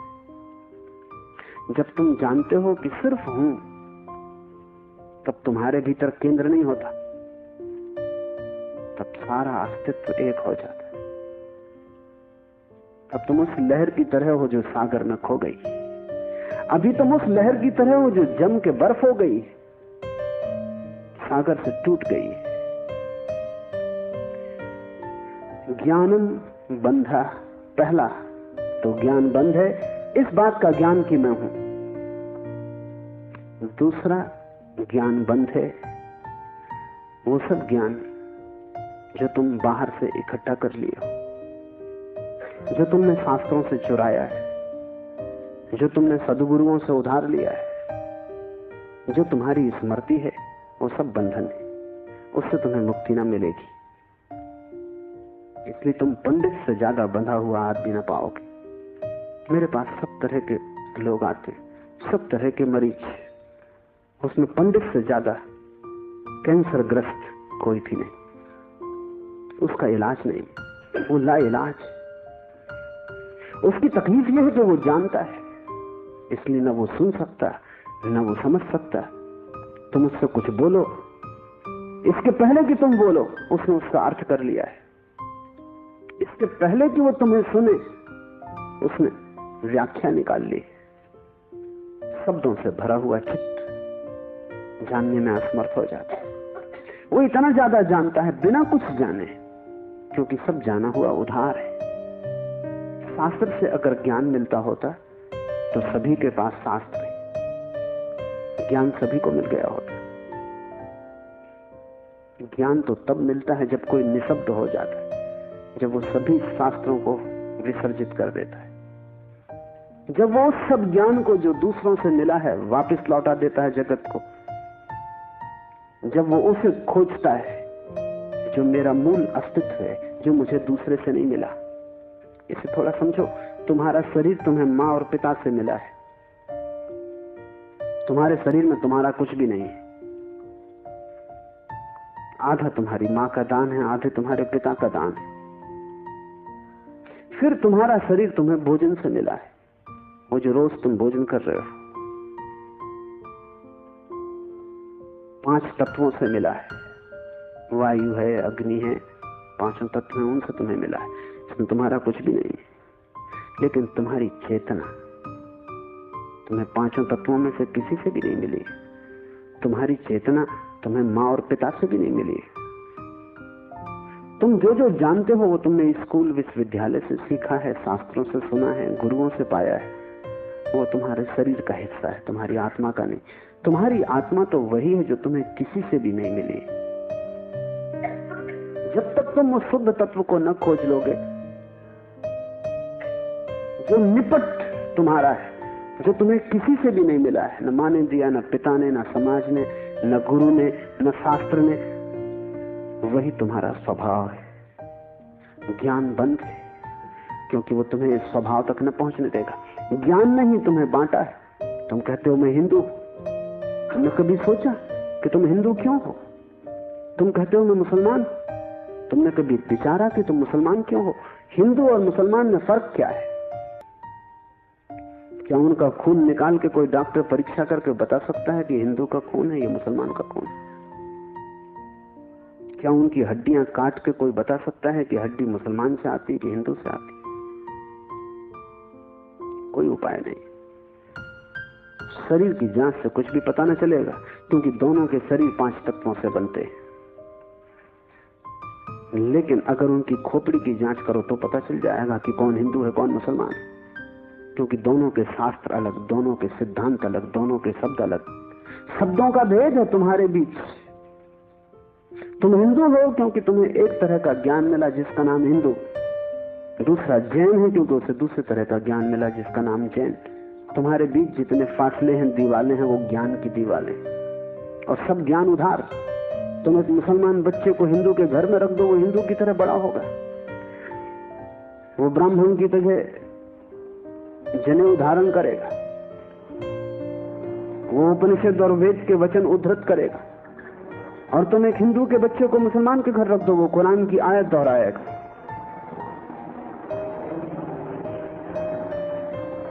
ज्ञान तुम्हें बांटता है क्योंकि ज्ञान तुम्हारे चारों तरफ एक दीवार खींच देता है, और ज्ञान तुम्हें लड़ाता है, और ज्ञान तुम्हारे जीवन में वैमनस्य और शत्रुता पैदा करता है। थोड़ी देर को सोचो, अगर तुम्हें कुछ भी ना सिखाया जाए कि तुम हिंदू हो या मुसलमान या जैन या पारसी, तो तुम क्या करोगे? तुम बड़े होगे एक मनुष्य की भांति। तुम्हारे बीच कोई दीवार ना होगी। दुनिया में कोई 300 धर्म है, 300 कारागृह है, और हर आदमी पैदा होती से एक कारागृह या दूसरे कारागृह में डाल दिया जाता है। और पंडित पुरोहित बड़ी चेष्टा करते हैं कि बच्चे पर जल्दी से जल्दी कब्जा हो जाए। उसको वो धर्म शिक्षा कहते हैं। उससे ज्यादा अधर्म और कुछ भी नहीं है। वो उसको धर्म शिक्षा कहते हैं। 7 साल के पहले बच्चे को पकड़ लें, क्योंकि 7 साल का बच्चा अगर बड़ा हो गया तो फिर पकड़ना रोज रोज मुश्किल होता जाएगा। और बच्चे को अगर थोड़ा भी बोध आ गया तो फिर वो सवाल उठाने लगेगा, और सवालों का जवाब पंडितों के पास बिल्कुल नहीं है। पंडित सिर्फ मूढ़ों को तृप्त कर पाते हैं। जितनी कम बुद्धि का आदमी हो, पंडित से उतनी जल्दी तृप्त हो जाता है। वो एक प्रश्न पूछता, उत्तर मिल जाता है। तुम जाते हो पंडित से पूछते हो संसार को किसने बनाया, वो कहता भगवान ने। तुम प्रश्न घर लौटाते हो बिना पूछे कि भगवान को किसने बनाया। अगर तुम दूसरा प्रश्न पूछते, पंडित नाराज हो जाते, क्योंकि उसका उसे भी पता नहीं, किताब में वो लिखा नहीं। और फिर झंझट की बात है, परमात्मा को किसने बनाया? फिर तुम पूछते ही चले जाओगे, वो कोई भी जवाब दे, तुम पूछोगे उसको किसने बनाया। अगर गौर से देखो तो तुम्हारे पहले सवाल का जवाब दिया नहीं गया है। पंडित ने तुम्हें सिर्फ संतुष्ट कर दिया क्योंकि तुम बहुत बुद्धिमान नहीं। और बच्चे अबोध, उनका अभी तर्क नहीं जगा, विचार नहीं जगा, अभी वो प्रश्न नहीं पूछ सकते। अभी तुम जो भी कचरा उनके दिमाग में डाल दो, वो उसे स्वीकार कर लेंगे। बच्चे सभी को स्वीकार कर लेते हैं क्योंकि वो सोचते हैं जो भी दिया जा रहा है वो सभी ठीक है। बच्चा ज्यादा सवाल नहीं उठा सकता, सवाल उठाने के लिए थोड़ी प्रौढ़ता चाहिए। इसलिए सभी धर्म बच्चों की गर्दन पकड़ लेते हैं और फांसी लगा देते हैं। फांसी बड़ी सुंदर है। किसी के गले में बाइबल लटकी है, किसी के गले में समय-सार लटका है, किसी के गले में कुरान लटकी है, किसी के गले में गीता लटकी। ये इतने प्रीतिकर बंधन है कि इनको छोड़ने की हिम्मत फिर जुटानी बहुत मुश्किल है। और जब भी तुम इन्हें छोड़ना चाहोगे, एक खतरा सामने आ जाएगा, क्योंकि इन्हें छोड़ा तो तुम अज्ञानी। क्योंकि जैसे तुम इनको छोड़ोगे, तुम पाओगे मैं तो कुछ जानता नहीं, बस ये किताब सारी संपदा है, इसको संभालो। अपने अज्ञान को छिपाने का यही तो एक उपाय है। लेकिन अज्ञान छिपने से अगर मिटता होता तो बड़ी आसान बात हो गई होती। अज्ञान छिपने से बढ़ता है, जैसे कोई अपने घाव को छिपा ले। उससे कुछ मिटेगा नहीं। घाव और भीतर भीतर बढ़ेगा, मवाद पूरे शरीर में फैल जाएगी। शिव कहते हैं ज्ञान बंद है, ज्ञान सीखा हुआ, ज्ञान उधार, ज्ञान दूसरे से लिया हुआ बंधन का कारण है। तुम उस सब को छोड़ देना जो दूसरे से मिला है, तुम उसकी तलाश करना जो तुम्हें किसी से भी नहीं मिला, तुम उसकी खोज में निकलना, उस चेहरे की खोज में जो तुम्हारा है। तुम्हारे भीतर छिपा हुआ एक झरना है चैतन्य का, जो तुम्हें किसी से भी नहीं मिला, जो तुम्हारा स्वभाव है, जो तुम्हारी निज संपदा है, निजत्व है, वही तुम्हारी आत्मा है। तीसरा सूत्र है योनि वर्ग और कला शरीर है। योनि से अर्थ है प्रकृति, इसलिए हम स्त्री को प्रकृति कहते हैं। स्त्री शरीर देती है, वो प्रकृति की प्रतीक है। और कला का अर्थ है कर्ता का भाव। एक ही कला है, वो कला है संसार में उतरने की कला, और वो है कर्ता का भाव। इन दो चीजों से मिलकर तुम्हारा शरीर निर्मित होता है। तुम्हारे कर्ता का भाव, तुम्हारा अहंकार, और प्रकृति से मिला हुआ शरीर। अगर तुम्हारे भीतर कर्ता का भाव है तो तुम्हें योग्य शरीर प्रकृति देती चली जाएगी। इसी तरह तुम बार बार जन्मे हो। कभी तुम पशु थे, कभी पक्षी थे, कभी वृक्ष थे, कभी मनुष्य। तुमने जो चाहा है वो तुम्हें मिला है। तुमने जो आकांक्षा की है, तुमने जो कर्तव्य की वासना की है, वही घट गया है।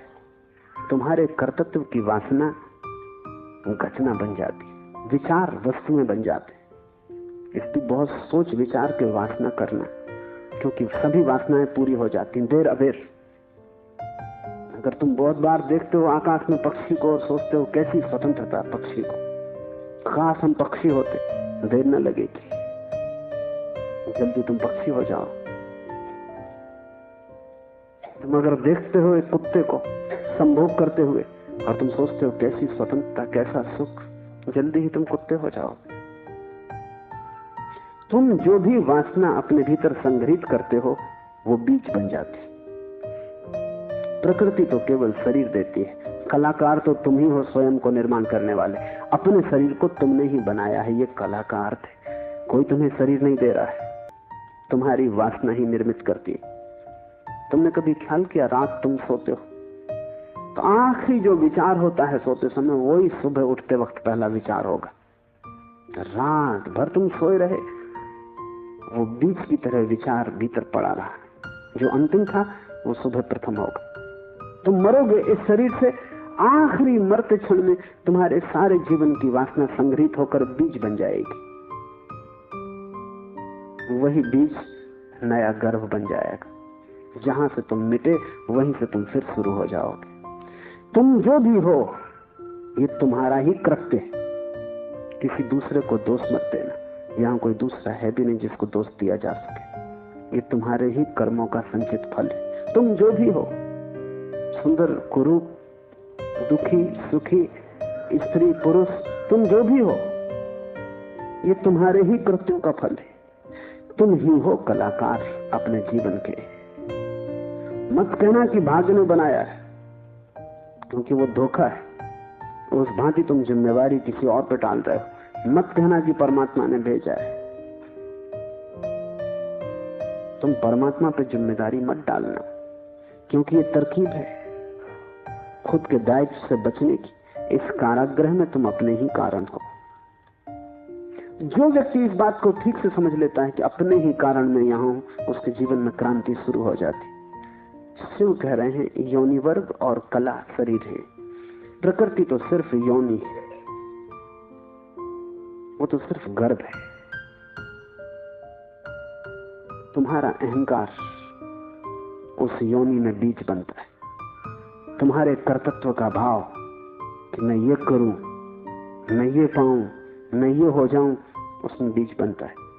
और जहां भी तुम्हारे कर्तृत्व की कला और प्रकृति की योनि का मिलन होता है, शरीर निर्मित हो जाता है।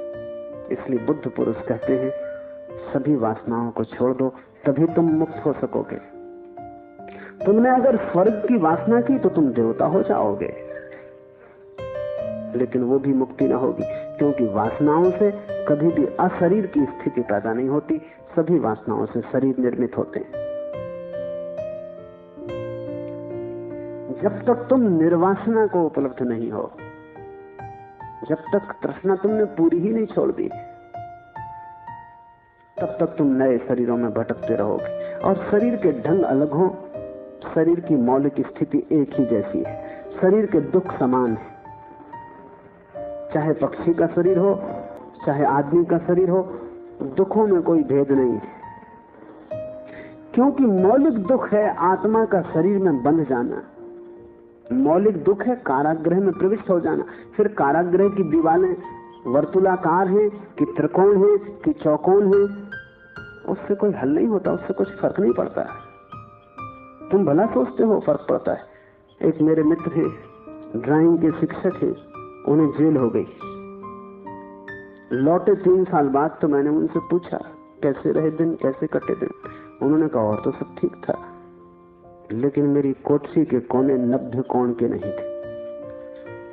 वो ड्राइंग के शिक्षक हैं, उनकी बुद्धि वो 90 कोण के नहीं थे कोठरी के कोने। उनकी असली तकलीफ 3 साल यही रही, क्योंकि उसी कोठरी में रहना और बार बार देखना वो कोना, वो 90 कोण का नहीं। तो जो बात उन्होंने मुझसे कही वो ये कि और तो सब ठीक था, बाकी कुछ अड़चन ना थी, लेकिन कोने ठीक 90 के नहीं थे। कोने 90 के हो कि 90 के ना हो, इससे क्या बुनियादी फर्क पड़ेगा। कारागृह कारागृह, पक्षी का शरीर की आदमी का बहुत फर्क नहीं पड़ता। बंद तुम हो गए वही दुख, बंध गए तुम वही दुख। वासना बांधती, वासना है रज्जु जिससे हम बंधते हैं। और ध्यान रखना, तुम्हारे अतिरिक्त और कोई जिम्मेवार नहीं है। उद्धमो भैरवा, चौथा सूत्र है उद्धम ही भैरव है। उद्धम उस आध्यात्मिक प्रयास को कहते हैं जिससे तुम इस कारागृह के बाहर होने की चेष्टा करते हो, वही भैरव है। भैरव शब्द पारिभाषिक है। भा का अर्थ है भरण, रा का अर्थ है रवण, वा का अर्थ है वमन। भरण का अर्थ है धारण, रवण का अर्थ है संहार और वमन का अर्थ है फैलाना। भैरव का अर्थ है ब्रह्म, जो धारण किए है, जो संभाले है, जिसमें हम पैदा होंगे और जिसमें हम मिटेंगे, जो विस्तार है और जो ही संकोच बनेगा, जो सृष्टि का उद्भव है और जिसमें प्रलय होगा। मूल अस्तित्व का नाम भैरव है। शिव कहते हैं उद्धम ही भैरव है। और जिस दिन भी तुमने आध्यात्मिक जीवन की चेष्टा शुरू की, तुम भैरव होने लगे, तुम परमात्मा के साथ एक होने लगे। तुम्हारी चेष्टा की पहली किरण और तुमने सूरज की तरफ यात्रा शुरू कर दी। पहला ख्याल तुम्हारे भीतर मुक्त होने का, और ज्यादा दूर नहीं है मंजिल, क्योंकि पहला कदम करीब करीब आधी यात्रा है। उद्धम भैरव है। पाओगे देर लगेगी, मंजिल पहुंचने में समय लगेगा, लेकिन तुमने चेष्टा शुरू की और तुम्हारे भीतर बीज आरोपित हो गया कि मैं उठूं इस कारागृह के बाहर, मैं जाऊं शरीर से मुक्त हूं, मैं हटूं वासना से, मैं अब और बीज न बोऊं इस संसार को बढ़ाने के, मैं और जन्मों की आकांक्षा न करूं। तुम्हारे भीतर जैसे ही ये भाव सघन होना शुरू हुआ कि अब मैं मूर्छा को तोड़ूं और चैतन्य बनूं, वैसे ही तुम भैरव होने लगे, वैसे ही तुम ब्रह्म के साथ एक होने लगे। क्योंकि वस्तुतः तो तुम एक हो ही, सिर्फ तुम्हें स्मरण आ जाए। मूलतः तो तुम एक हो ही, तुम उसी सागर के झरने हो, तुम उसी सूरज की किरण हो, तुम उसी महाआकाश के एक छोटे से खंड हो। पर तुम्हें स्मरण आना शुरू हो जाए और दीवारें विसर्जित होने लगे तो तुम उस महाकाश के साथ एक हो जाओगे। उद्धम भैरव है। बड़ी सघन चेष्टा करनी जरूरी है, क्योंकि क्योंकि नींद गहरी है। तोड़ोगे सतत तो ही टूट पाएगी, आलस्य करोगे संभव नहीं होगा। आज तोड़ोगे कल फिर बना लोगे तो फिर भटकते रहोगे। एक हाथ से तोड़ोगे दूसरे से बनाते जाओगे तो श्रम व्यर्थ होगा। उद्यम का अर्थ है तुम्हारी पूरी चेष्टा संलग्न हो जाए। लोग मेरे पास आते हैं, वो कहते हैं हम करते हैं लेकिन कुछ हो नहीं रहा। और मैं उनकी शक्ल देखता हूँ, वो करते हैं ही नहीं, या ऐसा मरे मरे करते हैं जैसे मक्खियां उड़ा रहे हैं। उनके करने में कोई प्राण नहीं है, इसलिए नहीं होता। लेकिन वो आते ऐसे जैसे कि वो परमात्मा तो कोई बड़ी कृपा कर रहे हैं कि करते हैं और नहीं हो रहा, तो शिकायत लेके आए कि कहीं कुछ गड़बड़ हो रही, कहीं कोई अन्याय हो रहा है, तो दूसरों को हो रहा है, हमें नहीं हो रहा। इस जगत में अन्याय होता ही नहीं। इस जगत में जो भी होता है न्याय है, क्योंकि यहाँ कोई आदमी नहीं बैठा है न्याय अन्याय करने को। जगत में तो नियम है, उन्हीं नियमों का नाम धर्म है। तुम अगर इस क्षेत्र से चले गिरोगे, टांग टूट जाएगी, तो तुम जाके अदालत में ये नहीं कहोगे कि गुरुत्वाकर्षण के कानून पर एक मुकदमा चलाते हैं। तो अदालत कहेगी तुम तिरछे मत चलते, गुरुत्वाकर्षण तुम्हें गिराने में उत्सुक नहीं, न तुम्हें संभालने में उत्सुक है। तुम जब सीधे सीधे चलते हो वही तुम्हें संभालता है, जब तुम तिरछे चलते हो वही तुम्हें गिराता है। न गिराने की उसकी कोई आकांक्षा है, न संभालने की। तटस्थ है जगत का नियम। उस तटस्थ नियम का नाम धर्म है। उसको हिंदुओं ने रित कहा है। वो परम नियम है। वो तुम्हारी तरफ पक्षपात नहीं करता कि किसी को गिरा दे, किसी को उठा दे। तुम जैसे ही ठीक चलने लगते हो वो तुम्हें संभालता है। तुम गिरना चाहते हो वो तुम्हें गिराता है। वो हर हालत में उपलब्ध है। तुम जैसा भी उसका उपयोग करना चाहते हो वो तुम्हें खुला है, उसके द्वार बंद नहीं है। तुम सिर ठोकना चाहते हो दरवाजे से, सिर ठोक लो। तुम दरवाजा खोल के भीतर जाना चाहते हो, भीतर चले जाओ। वो तटस्थ है। उद्यम भैरव है। महान श्रम चाहिए। उद्यम का अर्थ है प्रगाढ़ श्रम। तुम्हारी समग्रता लग जाए श्रम में, उसका नाम उद्यम है। और तब देर न लगी कि तुम्हारे भैरव हो जाने में। शक्ति चक्र के संधान से विश्व का संहार हो जाता, 5वां सूत्र है। और अगर तुमने ठीक उद्यम किया, अगर तुमने अपनी संपूर्ण ऊर्जा को संलग्न कर दिया चेष्टा में, सत्य की खोज, परमात्मा की खोज या आत्मा की खोज में, तो तुम्हारे भीतर जो शक्ति का चक्र है वो पूर्ण हो जाता है। अभी तुम्हारे भीतर शक्ति का चक्र पूर्ण नहीं है, कटा बटा है। वैज्ञानिक कहते हैं कि बुद्धिमान से बुद्धिमान आदमी भी अपनी 15% से ज्यादा प्रतिभा का उपयोग नहीं करता। 85% प्रतिभा ऐसे ही सड़ जाती। ये तो बुद्धिमान आदमी की बात है। बुद्धू का क्या हिसाब, वो तो शायद करते ही नहीं। हम अपने शरीर की भी ऊर्जा का पूरा उपयोग नहीं करते, 5% ज्यादा से ज्यादा। तो अगर हम मंदे मंदे जीते, अगर हमारा दिया टिमटिमाता लगता है, तो कसूर किसका है? तुम जीते ही नहीं पूरी तरह।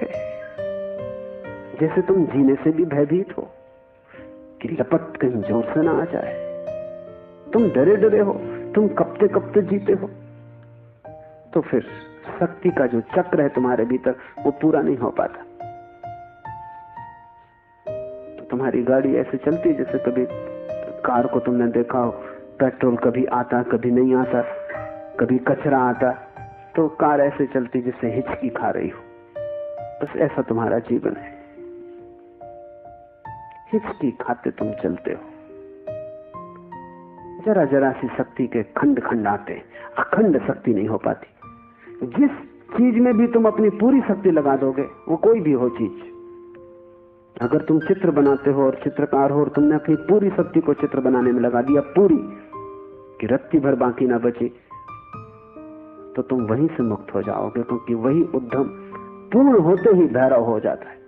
अगर तुम एक मूर्तिकार हो, तुमने सब कुछ मूर्ति में समाहित कर दिया कि मूर्ति बनाते समय तुम ना बचे, बस मूर्ति ही बची, तो शक्ति का चक्र पूरा हो जाता है।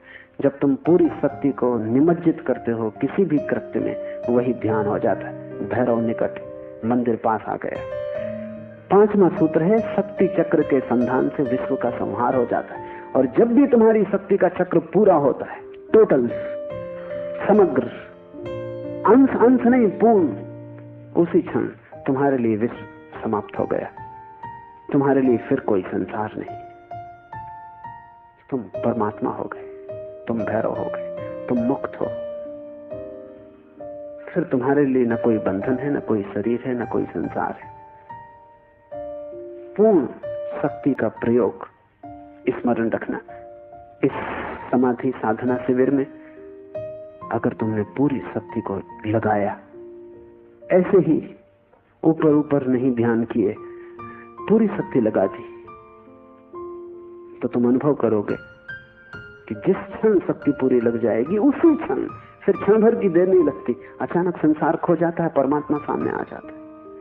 तुम्हारी शक्ति का पूरा लग जाना ही तुम्हारे जीवन की क्रांति हो जाती। फिर संसार की तरफ पीठ, परमात्मा की तरफ मुंह हो जाता है। इसकी तुम्हें एक झलक भी मिल जाए तो फिर तुम वही ना हो सकोगे जो तुम पहले थे। उसकी एक झलक काफी, फिर तुम्हारा जीवन उसी यात्रा में संलग्न हो जाए। तो ध्यान रखना, यहाँ पूरा अपने को डुबाना तो ही कुछ हो सकेगा। अगर तुमने थोड़ा भी अपने को बचाया तो तुम्हारा श्रम व्यर्थ है।